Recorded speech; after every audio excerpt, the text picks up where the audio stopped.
Bonjour et bienvenue dans ce rendez-vous hebdomadaire d'information sur Nyon Région Télévision. Il y aura du sport, de la culture tout à l'heure dans cette édition, mais il sera surtout question de la campagne électorale en vue des élections communales de 2016. La campagne électorale à Nyon, ce sera d'ailleurs également le thème de notre débat tout à l'heure. Nous sommes bientôt à la mi-septembre, les vendanges peuvent donc démarrer avec l'été caniculaire que nous avons eu. À quoi faut-il s'attendre pour cette récolte? Il se dit que le millésime 2015 sera moins élevé qu'escompté en quantité, mais excellent en qualité. Alors pour le savoir, on va se rendre au cœur d'un vignoble de la côte, Florian Cavalleri. Vous vous trouvez à Beugnin sur le domaine de la Capitaine. Et oui Mike, on est en direct de ce magnifique domaine bio de la Capitaine. On va bien sûr en compagnie de notre invité Reynald Parmelin qui est vigneron en caveur et c'est le maître de ces lieux. On va en parler justement de ce vin bio, on va parler des défis de la vitiviniculture d'aujourd'hui, enfin bref de tout ce qui fait que le vin est si bon. Mais auparavant je vous propose de partir en direction des caves Schenk pour rencontrer l'œnologue responsable de cette grande entreprise. Foi d'œnologue, la récolte de raisins s'annonce exceptionnelle. De quoi donner naissance à un hectare présenté comme un millésime digne des plus grandes années de référence. On est en train de faire un millésime d'anthologie, vraiment un millésime qu'on fait qu'une fois dans une carrière, je pense, qui sera comparable au tout gros millésime du siècle passé comme 45 ou 59. Et puis on se réjouit de le rentrer. Là on a déjà des sondages qui sont très élevés, même supérieurs à 2003 qui était un peu notre millésime de référence. Conséquence de cette récolte d'or, de ce soleil qui a irradié chaque grappe et de la pluie qui a brillé par son absence, le volume de raisin à récolter est moindre car les grains sont moins gros. Ils sont très dorés et puis on aura une récolte qui sera plutôt modérée parce qu'en fait la taille des baies cette année est plus faible que la moyenne. D'habitude on compte le grain de chasse là autour des 3 grammes et là on sera plutôt vers 2 grammes 4, 2 grammes et demi. Donc on s'achemine vers une récolte plus modeste en quantité. Des répercussions qui auront des conséquences sur le litrage produit par les professionnels du vin. Certains petits crus pourraient même venir à manquer. C'est le 3e millésime de suite où la récolte est faible, après 2013 et 2014 où c'était le cas aussi. Donc là, il y a certaines positions et certains produits où on va être un tout petit peu limite au niveau des quantités. On a certains domaines où le volume est fermé, où on n'est pas sur des vins d'appellation. Ma foi, quand il n'y en a plus, il n'y en a plus. Donc c'est plutôt sur les qualités de vins de domaine où on n'arrivera peut-être pas à tenir toute l'année.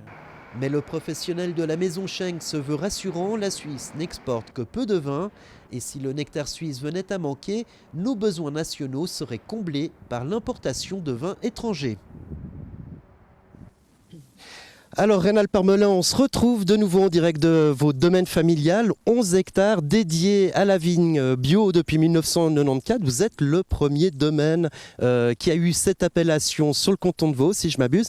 Est-ce que vous aussi, vous remarquez cette différence de taille de grain suite à cet ensoleillement qu'on a eu cet été ?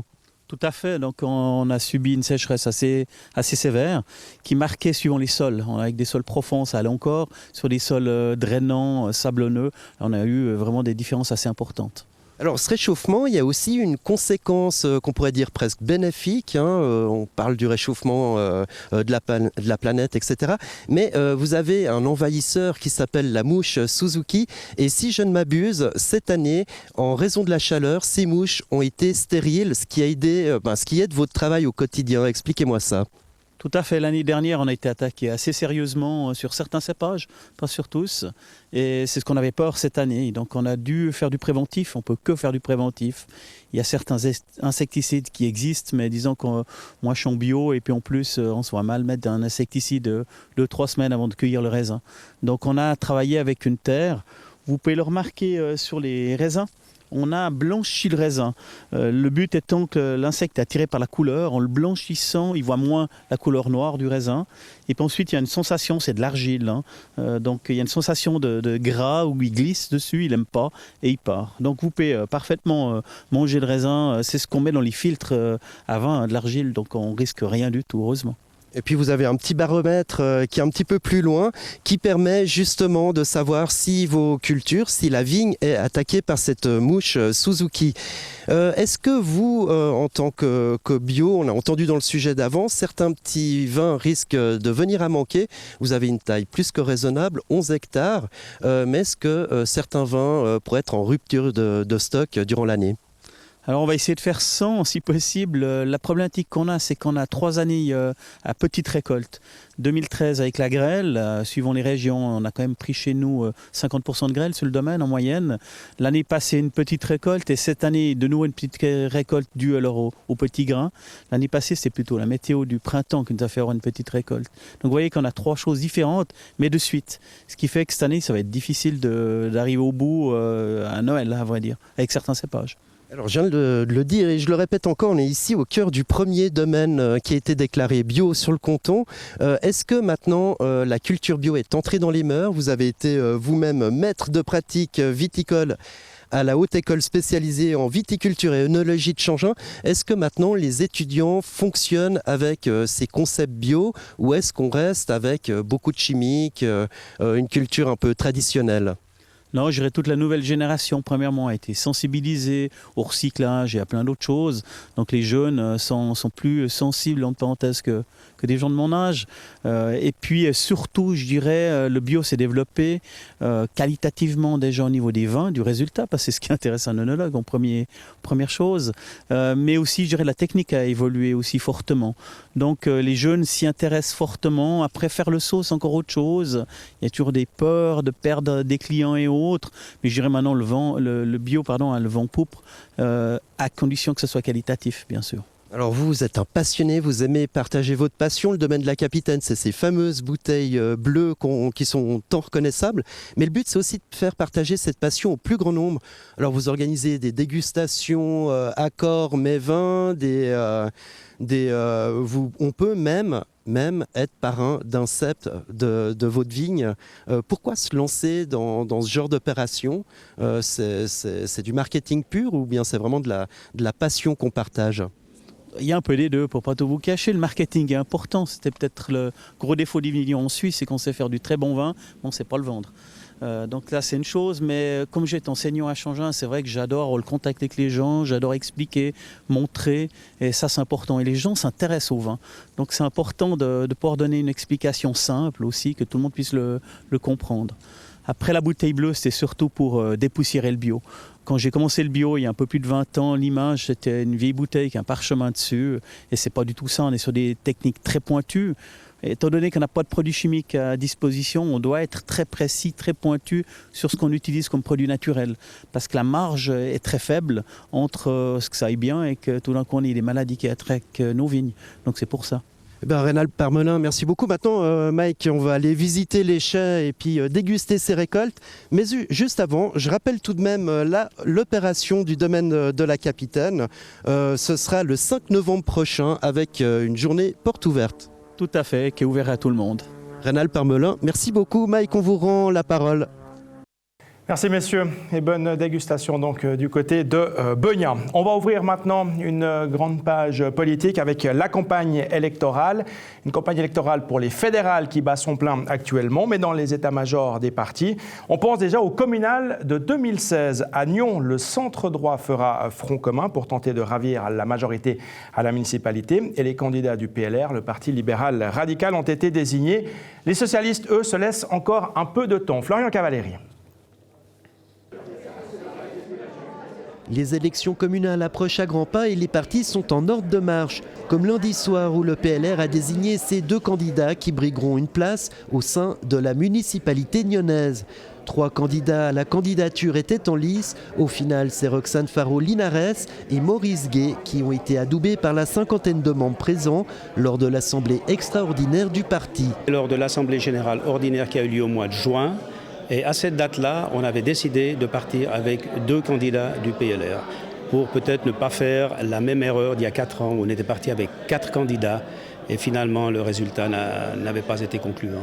Car si le PLR ne présente pas 3 candidats, c'est qu'il doit aussi composer avec les 3 autres partis de l'entente. Le même soir, l'UDC a confirmé le nom de son champion. Ce sera Sacha Soldini et le municipal Claude Uldry devrait rempiler pour le parti indépendant nyonnais. Reste encore à connaître le nom du candidat Vert libéral. Il sera désigné le 30 septembre pour que la droite présente officiellement son ticket gagnant. Le PLR n'a pas voulu se montrer arrogant en présentant trop de candidats, mais en essayant d'avoir vraiment un centre-droite très large. Le PLR veut rester le plus grand parti de Nyon, que le législatif reste majoritairement à droite et avoir la même majorité à l'exécutif. Suite à une concertation qu'on a eue avec, comme vous le dites, nos voisins de gauche et de droite, et nous allons mettre sur pied une véritable plateforme électorale qui ne sera pas seulement une alliance temporaire comme ça se fait souvent pendant les périodes électorales. Lors du dernier conseil communal, la droite a fait feu de tout bois contre les projets de l'exécutif nyonnais,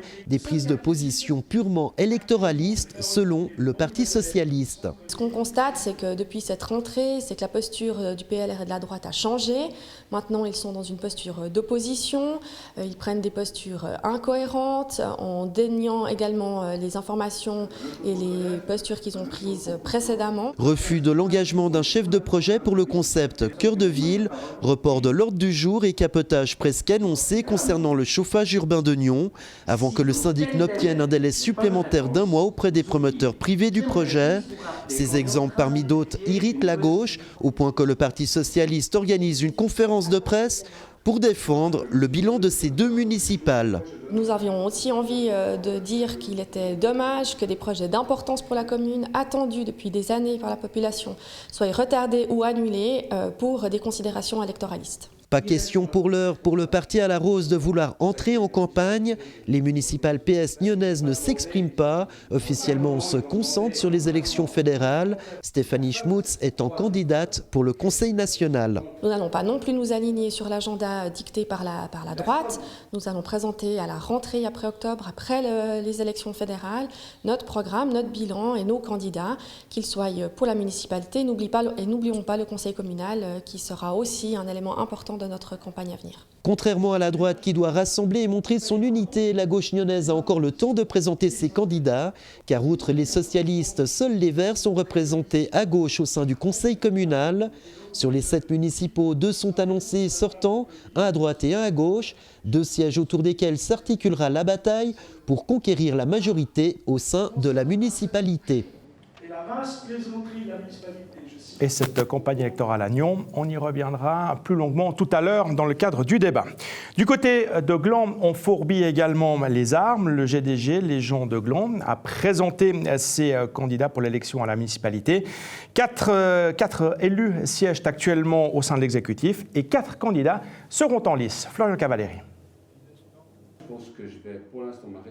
Le GDG, les gens de Gland, ce parti d'entente communale apolitique, a dévoilé le nom de ses candidats qui partiront à l'assaut de l'exécutif de la 2e ville du district. Sans surprise, les 3 membres sortants de la municipalité glandoise remplissent.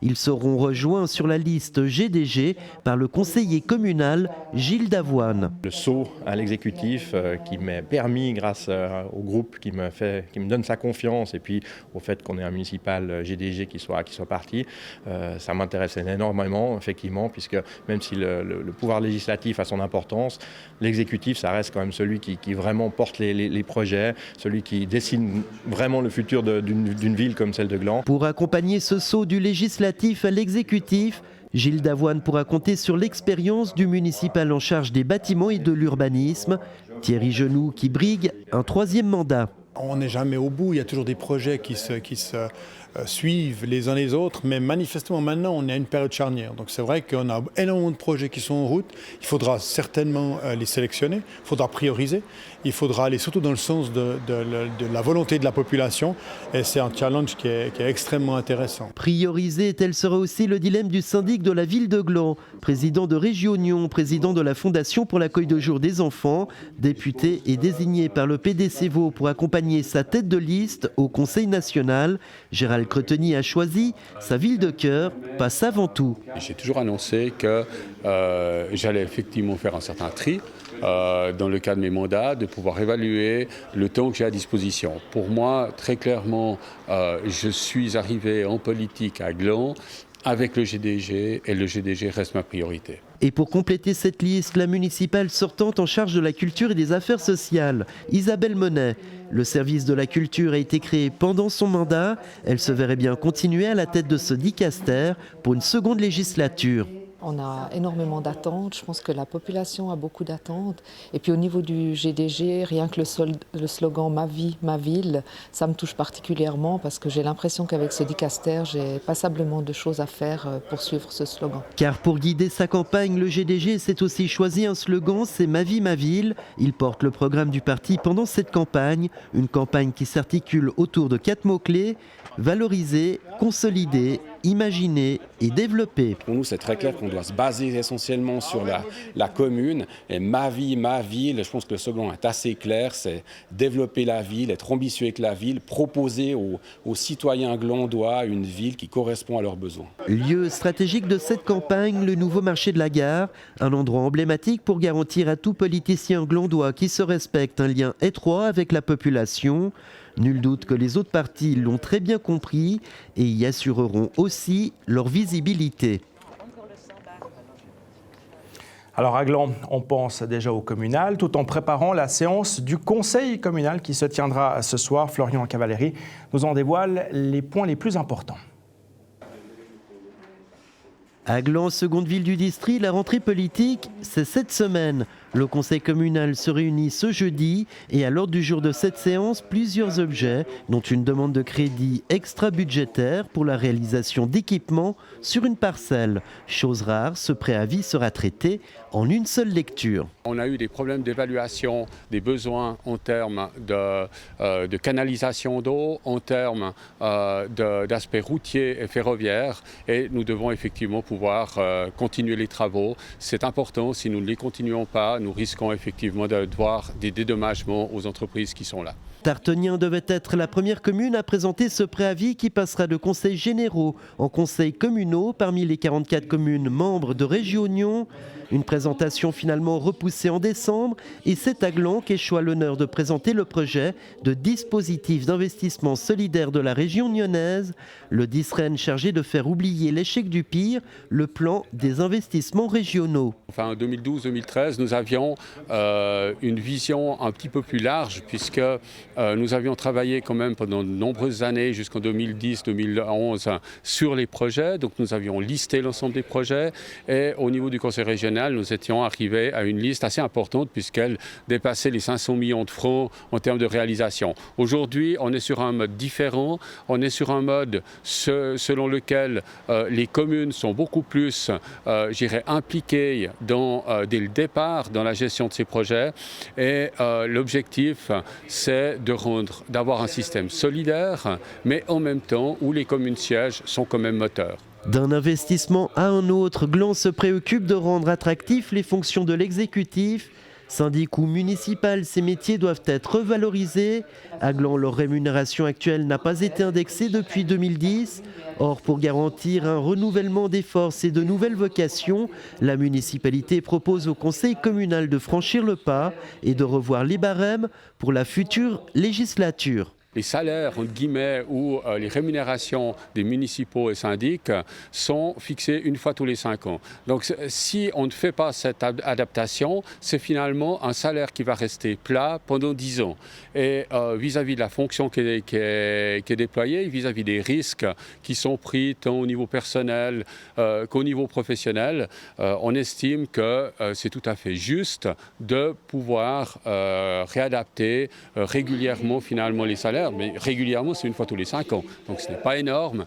Et cela nous permet aussi d'éviter qu'au bout de 10 ans, ou 15 ans, nous ayons tout d'un coup un écart trop fort à devoir passer. Et pour faire dans une sorte de continuité, une réponse sera aussi apportée au postulat intitulé « À bas l'abstentionnisme », un postulat qui demande que la ville de Gland mette en place un concept de campagne d'incitation au vote.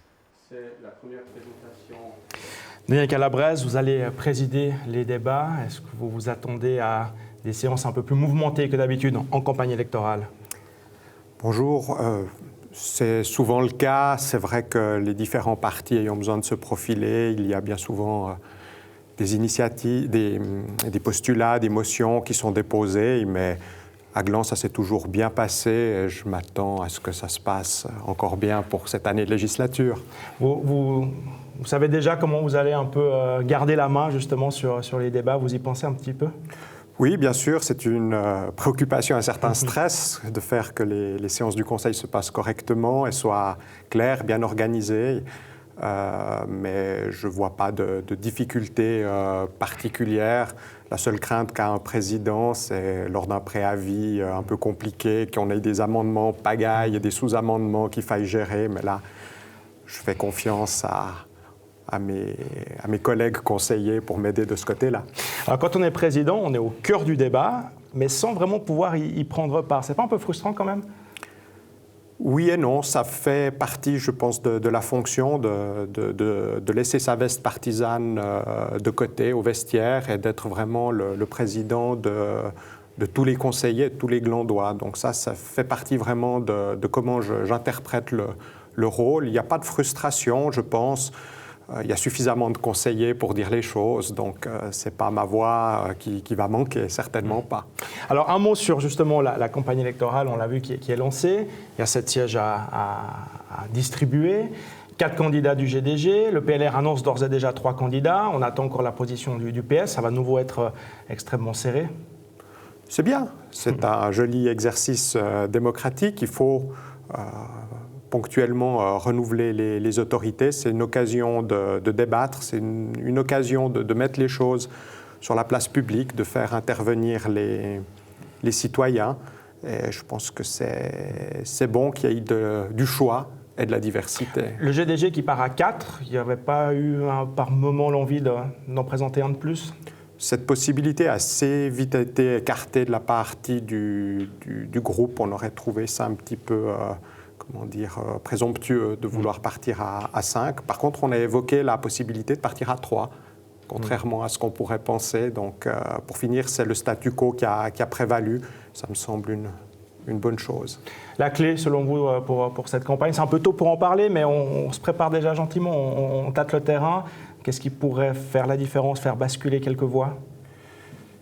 On a déjà eu un début de campagne avec la hausse du taux d'imposition et les 2 référendums sur la piscine et la hausse du taux d'imposition. Je pense que ça sera un choix que veut la population. Est-ce qu'elle veut consolider les infrastructures qu'elle a actuellement en gardant peut-être des finances et un taux d'imposition plus modeste, ou est-ce qu'elle veut plus d'infrastructures? Je vois assez ce point-là. Et le deuxième, c'est le développement de la ville.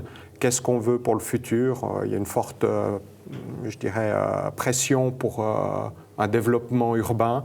Après, comment on veut se développer? Je pense que c'est les 2 axes principaux qu'il y aura sur la campagne. Merci beaucoup, Monsieur Calabrese, et bonne séance donc ce soir pour le Conseil communal. Merci. Et puis, on reste à Gland, en compagnie d'Isabelle Bonnet, la municipale en charge de la culture notamment. Elle nous dévoile les grands axes et les nouveautés de la saison culturelle de la ville. Cette nouvelle saison, elle se présente d'une façon très gaie, très vive, pleine de couleurs. On a vraiment envie de donner envie au public de venir à Grandchamp, de venir voir ce qui s'y passe.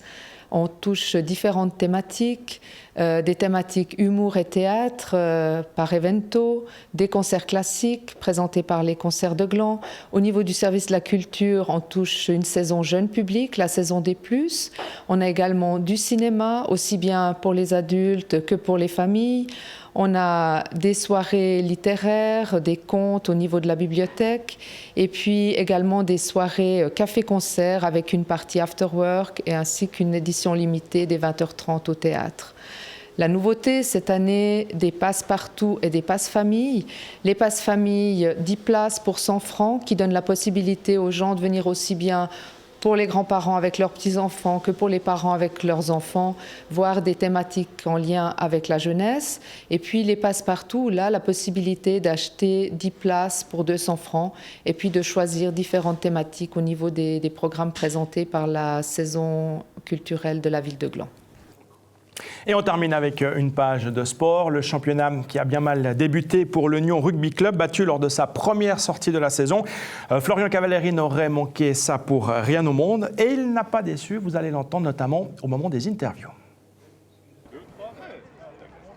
Ce week-end à Colevray, le rugby a repris ses droits. À l'affiche, la toujours très attendue rencontre entre Nyon et Hermance. Soleil, ambiance et bar mobile, tous les ingrédients rugbalistiques étaient réunis pour permettre à cette entame de championnat de Helena de bien débuter et pour Nyon d'affirmer ses ambitions pour cette nouvelle saison. Les objectifs du club sont assez clairs, de demander première ou deuxième de poule et champion suisse. Pourtant, la fête pour les Nyonnais n'a duré que 40 minutes, soit la durée de la première mi-temps. À l'issue de cette période, les Pirates mènent au score 19-8, un résultat obtenu notamment grâce à un superbe essai. On a fait un bon première mi-temps.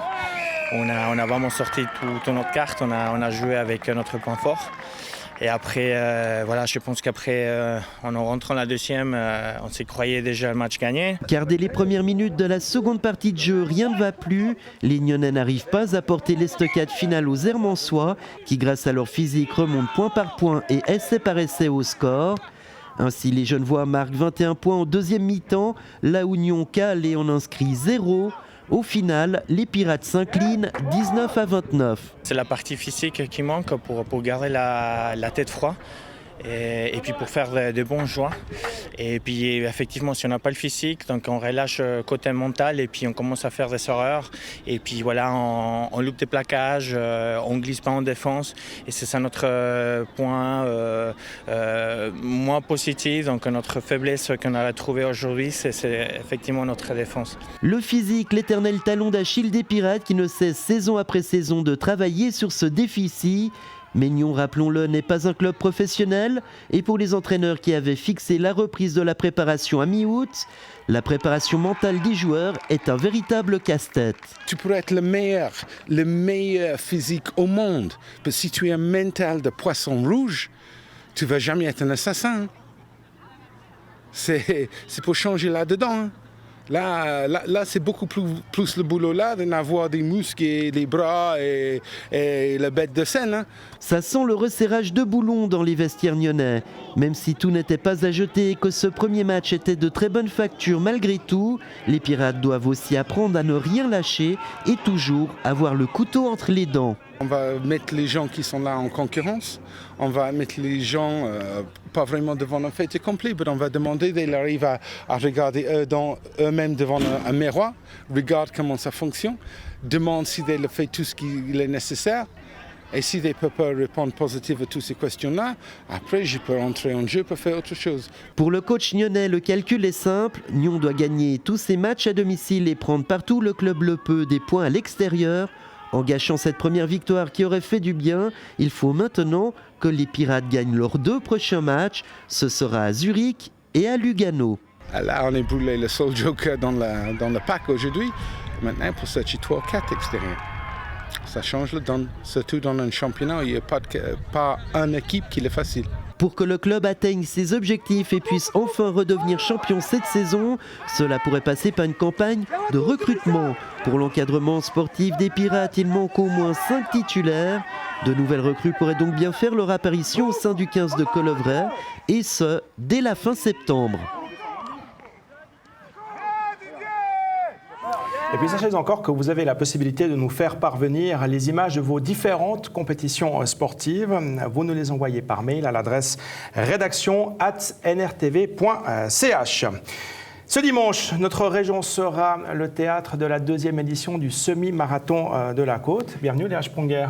Merci. Vous êtes la présidente du comité d'organisation. Alors vous attendez, vous espérez 2000 coureurs environ dimanche ? Oui, on aimerait atteindre la barre des 2000 coureurs. Ça dépendra un petit peu de la météo, je pense. On va être un petit peu...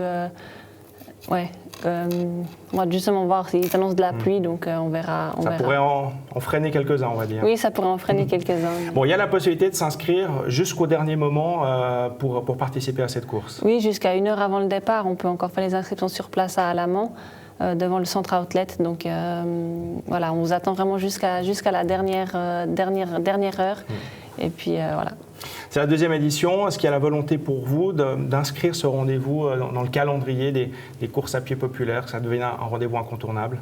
Oui, c'est la volonté. Quand on a créé cet événement, c'était vraiment l'idée de base d'introduire cette course sur la durée, d'en faire une course importante, une course incontournable pour les coureurs de la région. Puis après, pourquoi pas étendre ça pour le pays. Et voilà, c'est beaucoup de travail, il faut beaucoup de patience, mais c'est vraiment notre volonté. Et je pense qu'il y a vraiment beaucoup de choses qui sont réunies pour pouvoir atteindre l'objectif. C'est un parcours plat, contrairement aux 20 km de Lausanne, par exemple, pour citer une course bien connue dans la région.